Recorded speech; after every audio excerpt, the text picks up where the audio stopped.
Our speaker had written the poem following a visit to the Philippi police station to see the body of a child who had been shot dead in his mother's arms by the police in the township of Nyanga in Cape Town.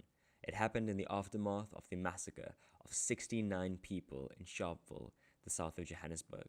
In March 1960, they were marching to the police station to protest against having to carry passbooks. The child in our title is a metaphor for the struggle of freedom in South Africa, and the child symbolizes the oppressed and the struggle for freedom and all the innocent children who were killed by soldiers under the apartheid regime. Shot dead by soldiers at Nyanga, this emphasizes the extreme brutality of the soldiers, and the title evokes a sympathetic response.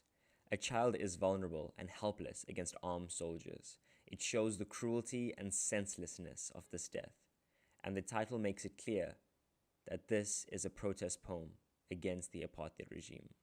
The child's death has inspired others to take up the cause of freedom and has given new energy to the struggle against apartheid. We have 5 stanzas of differing length. It is free verse.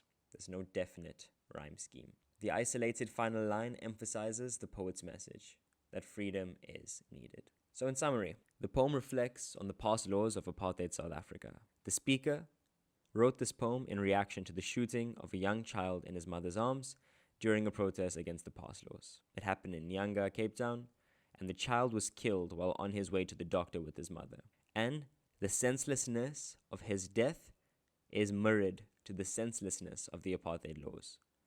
This child remains nameless to represent all innocent lives taken during apartheid. The poem, it highlights the idea that violence within a country destroys innocent members of society, women and children, and damages the country and its future. This child's death has inspired others to take up the cause of freedom and given new energy to the struggle against apartheid. Line 1. So the repetition of the child. Throughout the poem, it emphasizes the age and innocence of the youth. Repetition, in this context, is called anaphora. This is anaphora. How do we spell it? Line 2. Raises his fists. The poet's diction conveys the distress of the child and others during the senseless apartheid era. Screaming, raising your fists, it highlights his anger. Fists, a symbol of resistance and revolution. Against his mother, the child is not happy with the submissive attitude from his parents and from that of older generations. Line 3. The repetition of screams emphasizes anger and frustration. Africa is personified as a woman who screams, emphasizing the emotional impact of the struggle for freedom. The S alliteration and the space here, it forces the reader to pause and emphasize the repetition of S. Line 4 and 5, freedom and heather. Freedom, aspirations of people struggling for liberation. And heather, this is a plant with small flowers that grows wild and abundantly. Line 5, the discussion of locations. This is a pun, as black townships associated with racial segregation or where something is located is in reference to locations here. Heart under siege, people who are oppressed or segregated from the mainstream. It conveys the speaker's belief that the fight for freedom is not over, as it continues to rage on in the hearts of the people. Line 6 is entirely a metaphor, as the younger generation rebels not only against the system, but also against the older generation. And it almost juxtaposes this idea of mother and father. Now we have rebellion against a different parent. So, rebellion against the system and toward the older generation as well. Line 7. This march alludes to military actions, generations, the younger people who were prepared to go further. MK, Mkhonto weSizwe, not Jacob Zuma's new party in KZN.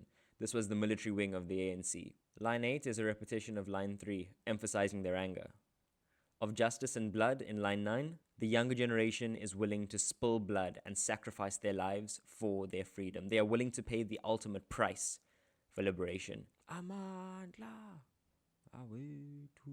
In the streets, they are prepared to fight against the soldiers who patrol the townships, typically soldiers associated with the NP government, the National Party government. Armed pride, this is very passionate and an inspiring kind of tone. Line 11, repetition of line 1, the child is not dead, their voices will never be dead. Langa, Nyanga, these are black townships in Cape Town. Orlando, Sharpeville, Black Townships in Gauteng, and Sharpeville alludes to the Sharpeville massacre. Philippi, Cape Flats Township, where our speaker, Ingrid Jonker, saw the body of the child that prompted this poem.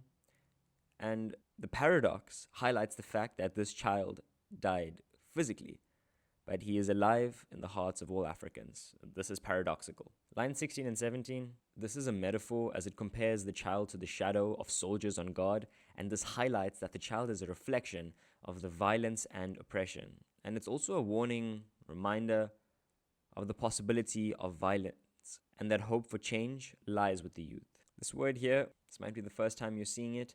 A Saracen, this is an armored car that is synonymous. It is associated with that of the apartheid regime. Line 18 indicates that the child is present in all aspects of society, is felt in all aspects of society, and has become a symbol of innocence and for a better future. So a lot of repetition of the analysis here. Line 19, people will always remember and were determined that it would not happen again.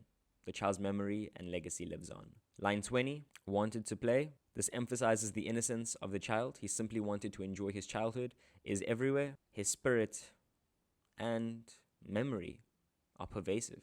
Line 21, became a man. He had to grow up too quickly by taking on the responsibility of fighting for freedom. Line 22, giant. The child has become larger than life, and the death of the child and others who fought for freedom has had a massive influence on the growing sense of freedom, justice, and resistance by all those who are oppressed. Travels through the whole world. What happened to the child will have a global effect. Many of the big nations boycotted apartheid South Africa. The apartheid government, apartheid South Africa was not allowed to play in any organized sports tournament. The Olympics, the FIFA World Cup, the Rugby World Cup. The child's influence extends beyond the borders of his homeland, and many countries protested against the brutal and unjust system that was apartheid. Major countries and minor countries. The last line of the sentence we call a coda. A coda is an epilogue that concludes a story, and this could be an entire chapter, just a few paragraphs, lines, or a single sentence. And this conveys the final message and irony of the poem. The dead do not require a pass. If we look at some of the more important themes, so freedom, definitely. The poem emphasizes the struggle of Black South Africans for freedom and equality as they were denied their basic rights and dignity.